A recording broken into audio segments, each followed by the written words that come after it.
Le parc naturel régional a intégré la valorisation de l'hivernage de la grue cendrée dans son projet d'écotourisme. Partant de là, il était logique que ce soit sur la base d'abord d'une bonne connaissance de l'oiseau, de l'espèce, et puis aussi d'un travail de préservation qui en garantisse la présence ici. Donc, qui dit écotourisme dit d'abord un tourisme qui est fondé sur la découverte de cet oiseau, de cet élément patrimonial, sans porter préjudice à sa présence. Alors la grue cendrée, c'est le plus grand des migrateurs et des échassiers d'Europe.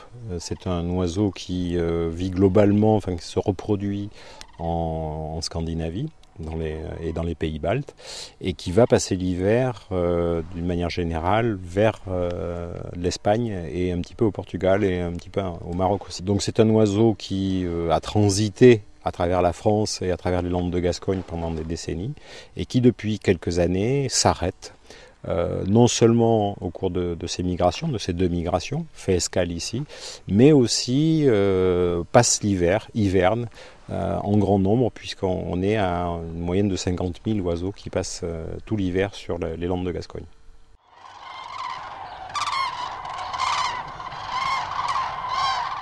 Ici, on est sur un territoire mal drainé par nature. C'est un territoire très jeune où il y a de très jeunes cours d'eau qui ont donc une faible puissance de drainage. Donc sur ces landes humides qui autrefois imprimaient vraiment le paysage landais à l'époque agro-pastorale, avant les grandes plantations, on se retrouvait avec tout un tas de cortèges de faune et de flore, notamment pour la faune, les courlis cendrés, justement les grues qui étaient déjà présentes. Un territoire qui a muté, qui a subi du coup les grandes plantations au XIXe siècle, qui a subi aussi l'arrivée de l'agriculture à grande échelle, donc là plutôt dans les années 60, 70. La grue cendrée, elle, vient finalement profiter de façon un petit peu opportuniste de cette occupation du sol, donc profitant justement de l'arrivée de la maïsiculture pour profiter de ressources alimentaires. En parallèle, elle profite de la persistance encore de zones humides de grande dimension, et finalement on s'aperçoit que c'est par la préservation d'autres petites zones humides de plus faible dimension, comme vous avez vu justement à la lagune de la Tapie, qui servent de dortoir, qu'on a justement la capacité d'accueil en fait du territoire pour garantir leur persistance. Le rôle des fédérations des chasseurs pour la préservation des milieux naturels est inscrit dans les statuts et dans les missions que nous avons. Le principe, c'est en fait de reprocurer aux oiseaux d'eau des sites pour passer l'hiver ou se reposer en période de migration.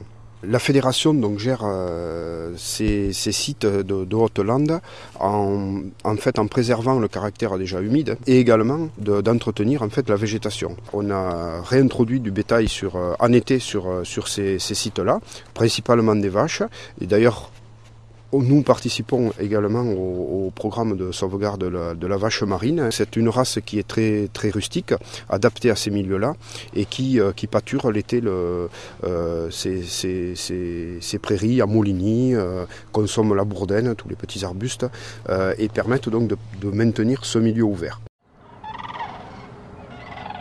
Très tôt, dès qu'on s'est aperçu que la grue cendrée hivernait sur les Landes de Gascogne, la LPO a cherché à comprendre un petit peu le fonctionnement de son hivernage, pourquoi est-ce qu'elle était présente ici.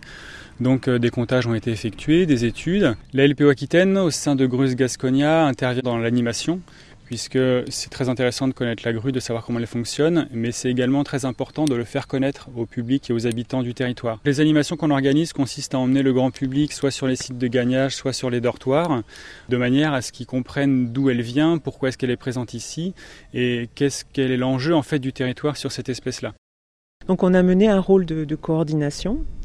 Et puis, on a travaillé avec les acteurs de l'accueil, les acteurs du tourisme, sur la connaissance de l'oiseau. On a considéré qu'ils pouvaient être les relais. Un tourisme ornithologique est possible, mais il est aussi important de sensibiliser les populations permanentes et d'inciter à des découvertes qui soient respectueuses. La grue peut devenir le symbole de l'hiver et un joli symbole sur ce territoire.